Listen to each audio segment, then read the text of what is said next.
Είμαι η Αγγελική από το τρίτο τρίτη.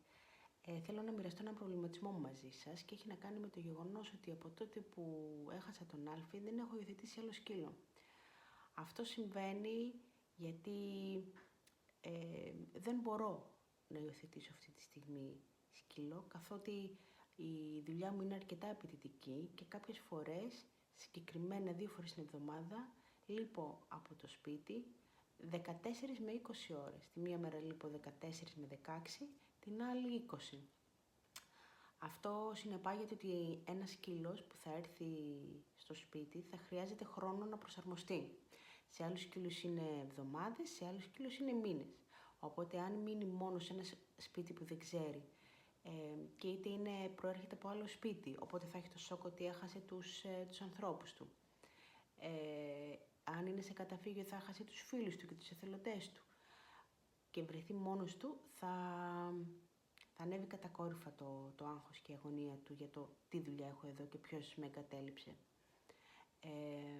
Ο σκύλος χρειάζεται οπωσδήποτε παρέα και δεν μπορεί να μένει τόσες ώρες μόνος του.